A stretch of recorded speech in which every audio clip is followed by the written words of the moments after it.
Hello and welcome. Today we're going to talk about TOEFL versus IELTS. We will discuss both tests and check them together and then suggest which test should you take. Let's get started. So first of all, what is TOEFL and what is IELTS? TOEFL and IELTS are thematically the same. Both of them are tests to measure your English level to be able to travel to another country or to continue your higher studies in a foreign university. So usually the tests they cover four skill areas: reading, writing, listening, and speaking. But TOEFL IBT, it means internet based test, content covers all academic English, while IELTS is split between academic and general everyday English. Usually, the academic is for you to get into university, while the general test is usually for immigration and work purposes. There are also slight differences in length, scores, grading, cost, and acceptance rates. It depends on country to country or university to university. So let's start with the IELTS. The IELTS offers two types of tests, academic or general training, like we said. General exam is needed to work or immigrate, while the academic is for students planning to earn their degree abroad, whether it is for university studies or master's degree or PhD or whatever. Both tests have a total test time of 2 hours and 45 minutes, give or take, but there are no breaks. The listening, reading, and writing sections are completed in the same day, while the speaking section can be taken up to a week before or after the rest of the exam, and sometimes you can take it on the same day, but after 2 or 3 hours later.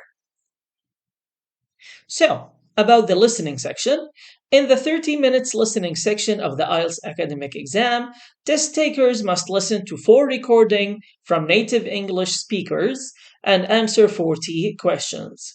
Now, it's not always native English speakers. Sometimes you can listen to a student who is just like you, has taken the IELTS test, and he is discussing the test or any other courses with his professor.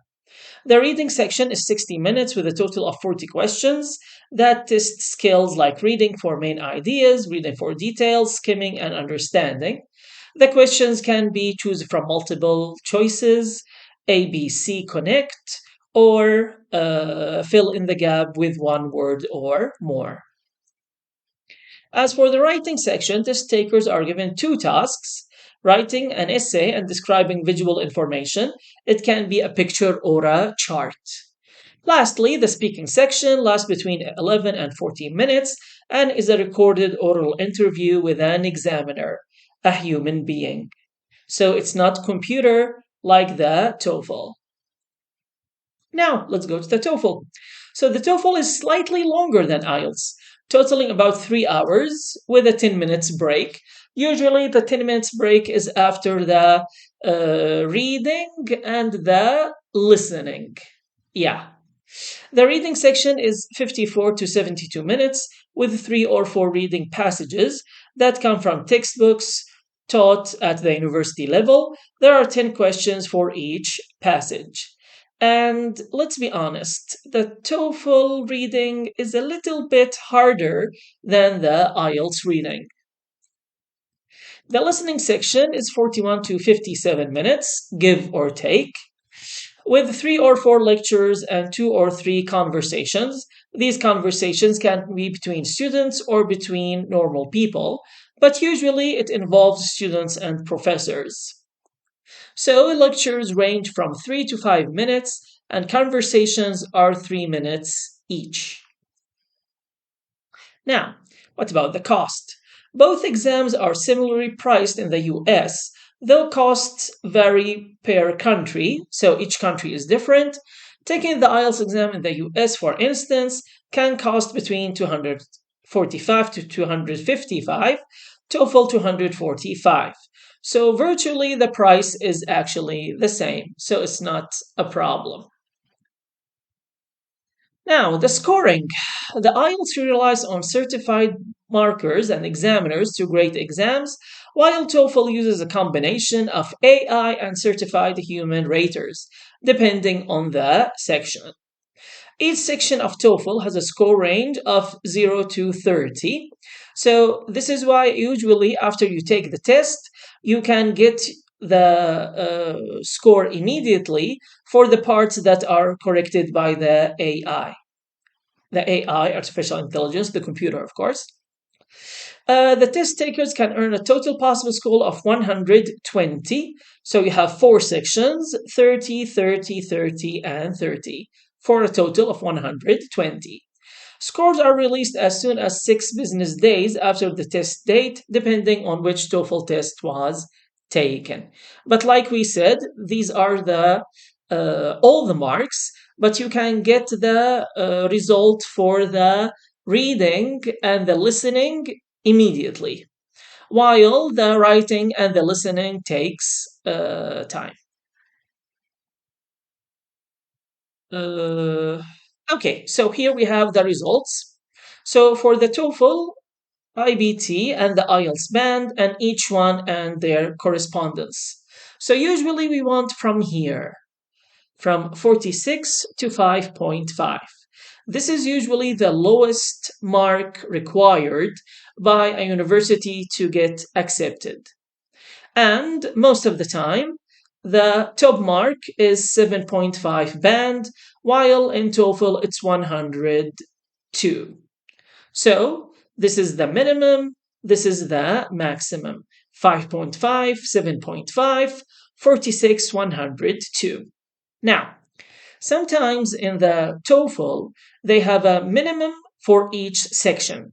Let's say, for example, that we want 100. That means that you shouldn't score less than 25 in any of the four sections.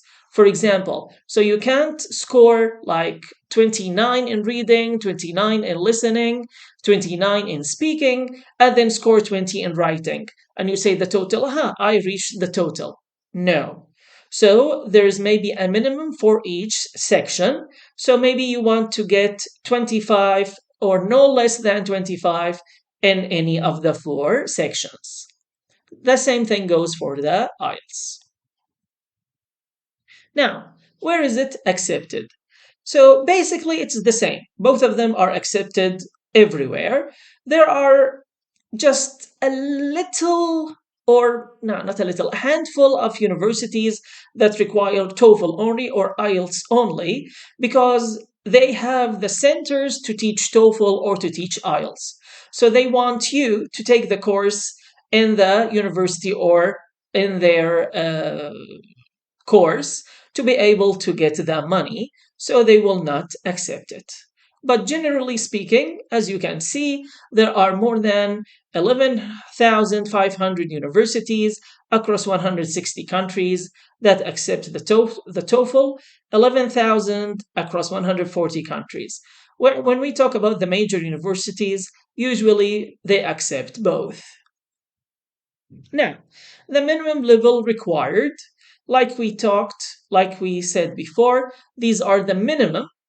So we have undergraduate, 6 band for the IELTS, postgraduate, 6.5. We are talking generally. Some high level universities or top 10 or top 100 universities, they require 7, 7.5. While for the TOEFL, we have 61 and 80 on the IBT. So the IELTS used for immigration purposes, usually the minimum is zero point 0.6. And this is general. We are talking about Australia, United Kingdom, etc. Canada also maybe. Now, locations and test dates. Usually the morning sessions are between 9 to 12. Afternoon sessions are between 1 and 4. So if you take the IELTS on paper, your speaking test will take place on a different day, or sometimes it's on the same day, but after 3 to 5 hours. Usually they will email you to confirm the date. Now, let's talk a little about these points.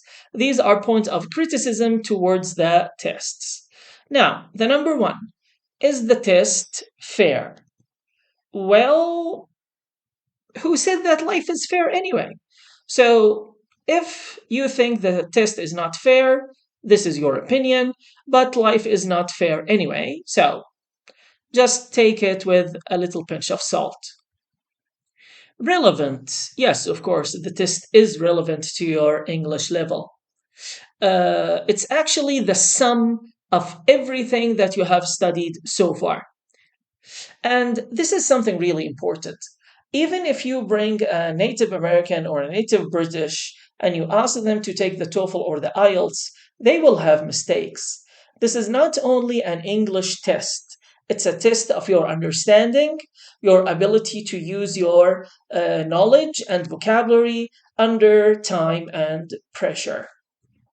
Is it needed? Of course. If you are going to continue your higher studies in a foreign country, it's very important to be able to communicate your ideas and be able to express yourself to your peers, your friends, your professors. So, yes, it is really needed. So, is it culturally biased? Yeah, maybe. This is different, I think, from person to person. Maybe you will see it's biased, maybe other people will not. But if you are going to learn a foreign language, or any language actually, you must learn some cultural books or movies or ideas about the language that will help you understand more. So, yes, you need to understand the part of culture that will help you to pass this test. Now, the last point, this is actually only in IELTS because in the TOEFL, usually you don't deal with people, you are only dealing with a computer. So, the examiner was mean. So, the examiner, he didn't like you and he was mean to you, he didn't help you. Well, maybe you should try to introduce yourself as a lovable person, and this is something that we will talk about in details later when we discuss the IELTS speaking and listening part. Okay, this is it for today. Thank you for giving me 13 minutes of your time. I'll see you in other videos.